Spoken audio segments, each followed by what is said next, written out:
if I take action the wrong way, that may be more detrimental. What would you say to that? Well, you know, paralysis is not the answer. Yep. And so getting back to what the values are of your company and being authentic. So being authentic right now versus jumping on the bandwagon.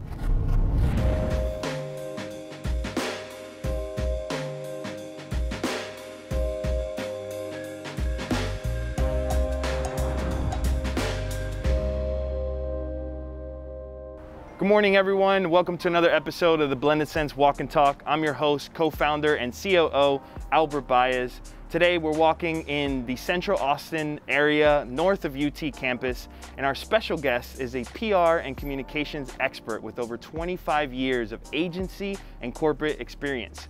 She serves on the board of organizations like Austin Gives and is a member of the Forbes Agency Council. Known to do her best work in times of crisis, everyone please welcome our special guest today, Kathleen Lucente. Thank you for having me. It's a pleasure to be here. Oh, I'm so excited to talk to you. I love how we met. I love how we got together, and I'm excited to have a walk and talk with you this morning. Let's do it.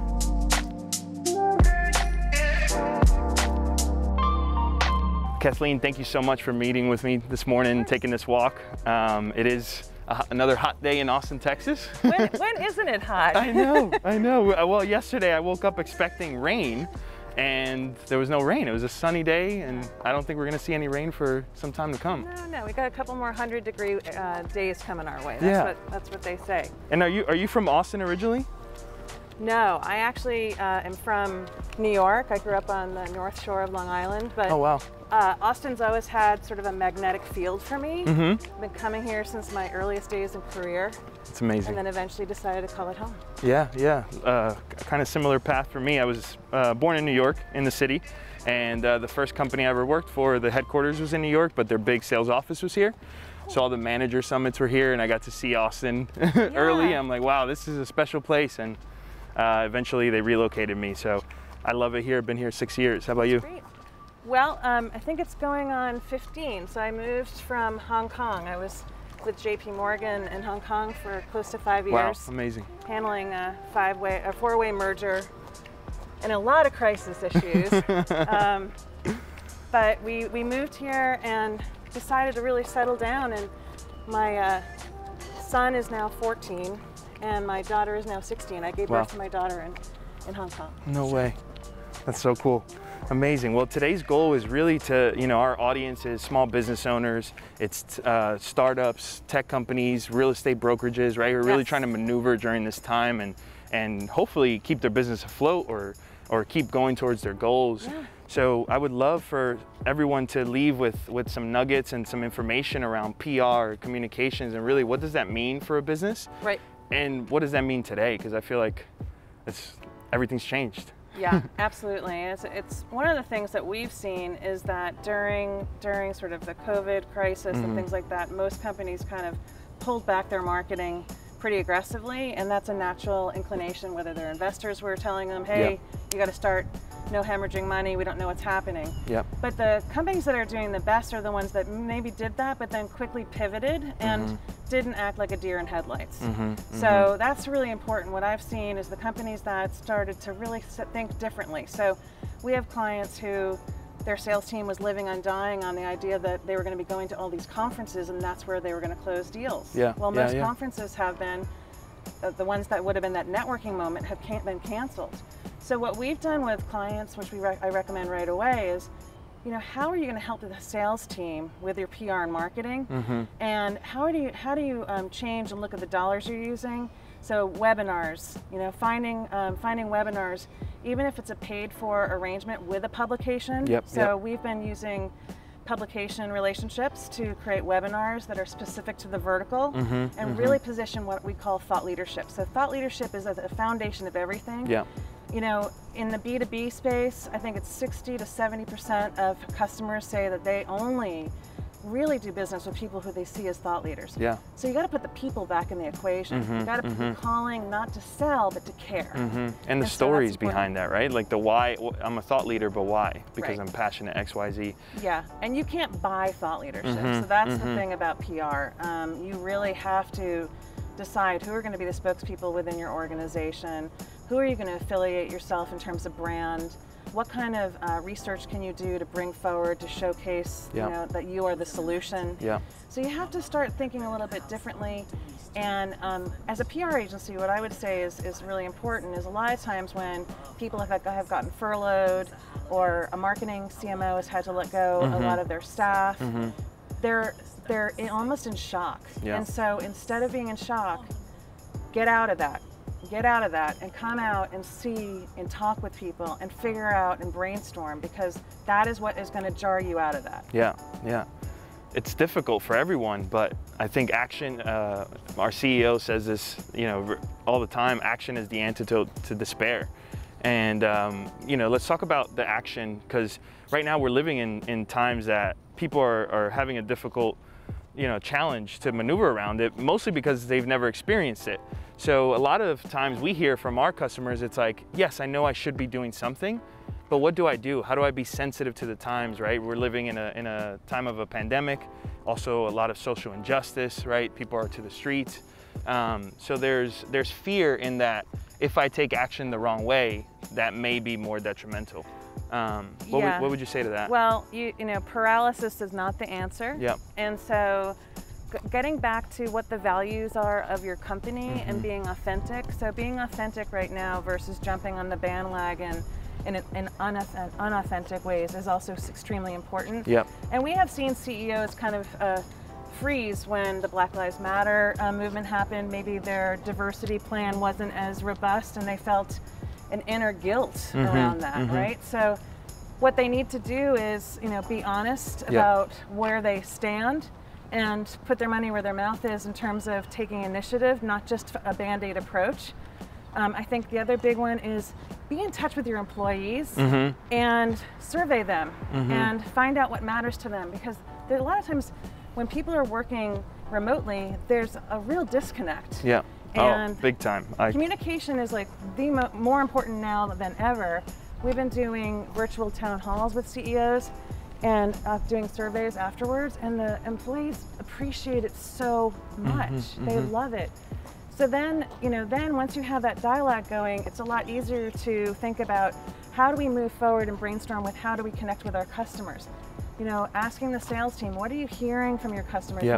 What's going on in their lives? Not that you're just trying to sell them a product, but what's happening with them, what matters to them. And then if we're going to take an action, let's make it meaningful. And with intent, right? Informed. Absolutely. Something we are playing around with is, I don't know, have you ever taken an Enneagram test? It's like a Myers-Briggs, one of those, you know, but really understanding communication, how someone communicates, what their beliefs are, what they care about. And we're thinking about doing that for our customer onboarding. That's right? Really, that's it's like, cool yeah, idea. Your company, your brand line, that's all great, but who are you? So that we can help you come to the forefront as a thought leader or bring value to you and your audience. We do that with our employees. We do DISC profiles. Nice. Oh yes, I'm familiar. So we do DISC profiles, and we actually have an online module, so you can see, like, if I need to go communicate with so-and-so on something you know, challenging, what's the best way to approach them? I'm a DI, so I'm a pretty fast, so people know I share my DISC profile with all of my employees. That's so good. Before I love they that. even join the company, so they know. And I laughed when I read my DISC profile. I thought that is very much me. So own it, but also, you know, improve on yourself always. Of course.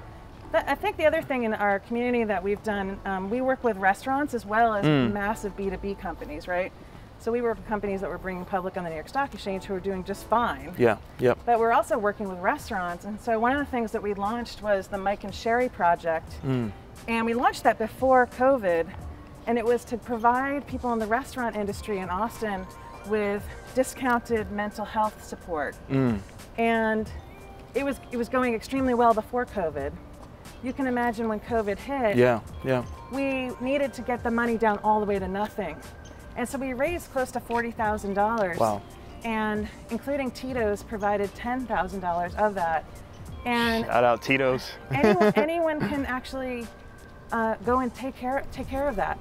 I think a lot of people are thinking when they need mental health and they have no money to pay their rent, I can't go do that, but they need it. And we're really trying to make sure that people in the hospitality world here in Austin know that people care.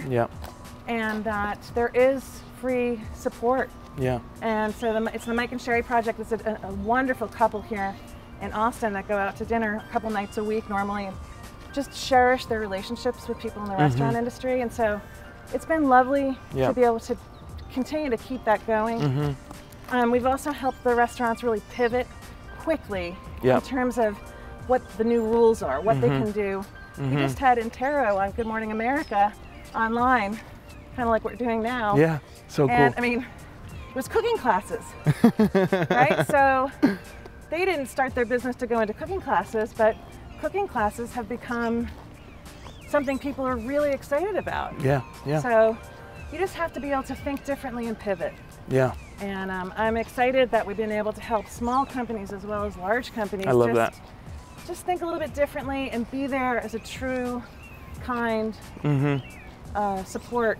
It's not about write me a big check. Of course. It's about this is a community that really needs to thrive, and we can't do it alone. We have to do it together. Absolutely. So much of PR is taking action and doing good and stimulating your community around you. You know, that's where my heart is. I've 7 years of B2B marketing, selling to small businesses, marketing tools. And part of why we started Blended Sense was we felt that the products that were out there were too cookie cutter and were falling short of what the small business owner really needed. Right. And the fact is, when a small business owner puts that marketing dollar, they put their business at risk, because if it doesn't work for them, it's very different than if it doesn't work for a big company. It's you're right, you're 100% correct. And even as an agency, I mean, we only have 12 employees. And so I always have to look at, you know, what are we doing marketing wise? The thought leadership part of a company is something you can do without having to spend as much money. It takes more time and energy, but and then you can put dollars behind it with advertising, so that paid versus owned. But if you don't start with the messaging foundation for a company and you just try to be a new thing every day, you're going to lose it. It's so good. Right? So the thought leadership is identifying the messaging and the differentiation of your company. We do that with every single client. Determining who those spokespeople are going to be and what they really want to stand for, and how that's going to help the company, including sales, right? But not talking about product, talking about the pain points of the customers. Yes. Yes. And then it's, you know, and then how is the product itself also part of that and award-winning and been built with the customer in mind, all that feedback mechanism. If you can get those 3 points and have that woven through your campaign and everything you do, from PR to digital to speaking engagements to the webinar topics that you choose to pick, you can stay focused and you're going to see a difference. Yes. And a reminder for the small business owners out there is that the majority of these tools that are free.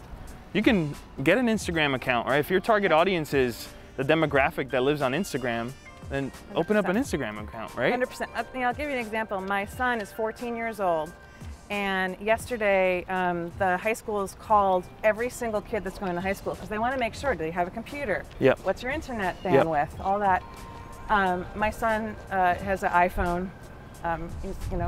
He's a lucky kid. He's got an iPhone. But he said, Mom, they have all the clubs on Instagram. So he doesn't really want to be on the webinar. That's like for old people, right? He wants to be on Instagram. So they have to find different ways to reach those kids. It is marketing from the high school, right? So understanding your target audience and how they're going to digest information is really important. Of course, they're going to do all the bells and whistles, but the thing that they're probably not realizing is Instagram and probably TikTok is going to be the #1 way to get to those 14, 15, and 16-year-olds, right?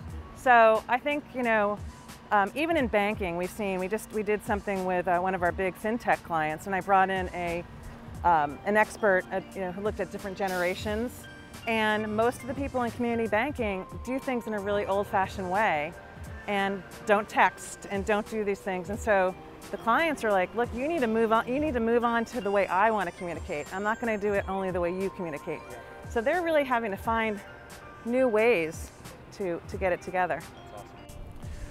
That's awesome. Kathleen, so we talk about crisis, we talk about PR, communications, marketing, thought leaders, but crisis happen quickly and unexpectedly. So you were talking to me earlier about a crisis plan, and you got to have one. What does that look like for a small business owner? What does that mean? How do they have a crisis plan? Yeah, it's this whole idea of how do you plan for a crisis? Well, and that seems like a confusing subject in general, but the truth is you have to get your CFO, your CEO, your head of HR, your head of product, if a product has a flaw in it, right? And your head of communications, and usually a lawyer. And you're getting in a room and you go through all of the possible things that could go wrong, including if you could dream up a pandemic, you would throw that out there. But like say someone got sick and everyone had to leave the building, or active gun shooting. I mean, literally every single thing that you have to have all of those.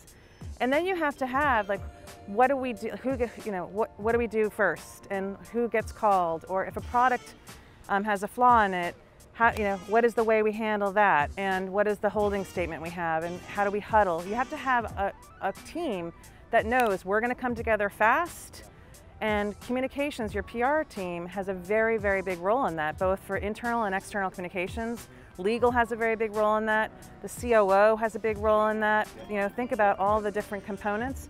That is essential to making sure that you're prepared. And what we saw during COVID is, and any of our clients that we had done plans for, they were a lot more prepared and so happy that they actually had a system in place. I think small businesses shouldn't be afraid or feel like, oh, we'll just put that off. I think we've seen enough lately to know that this is a big deal. Anything from, you could have a discrimination issue that happens in-house at your office.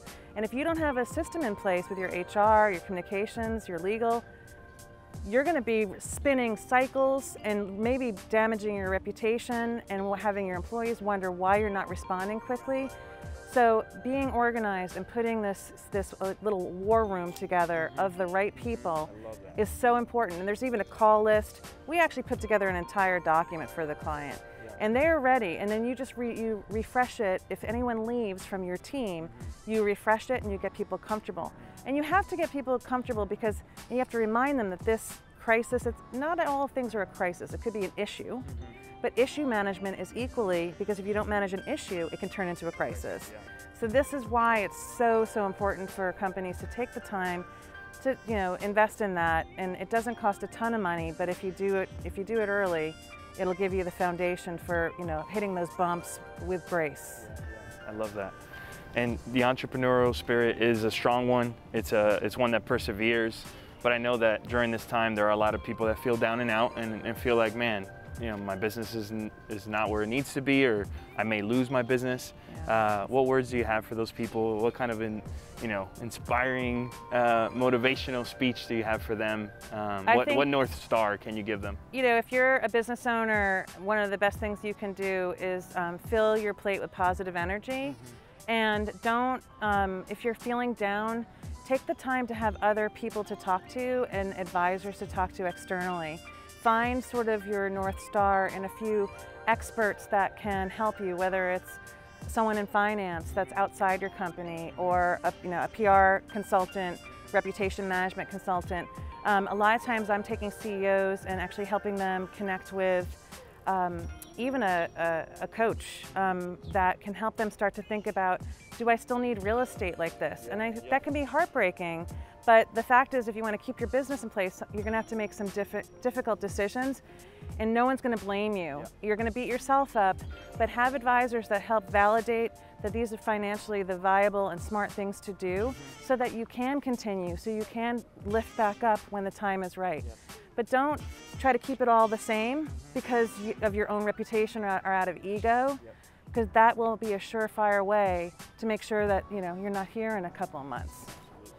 Kathleen, thank you so much for your time today. It was such a pleasure. Pleasure to do this. Absolutely. I mean, my husband was like, where are you going at 7 in the morning? But I think it was well worth it, and it was delightful. Awesome. That's awesome. Everyone, remember that everything's changed, but people are still the same. There still needs to be a social interaction before a business transaction. And until next time, thank you for watching the Blended Sense Walk and Talk. I'm your host, Albert Baez, and let's give it up for Kathleen Lucente. Albert, such a pleasure. Thank you. You too. Thank you so much. Yeah. Have a good day, y'all.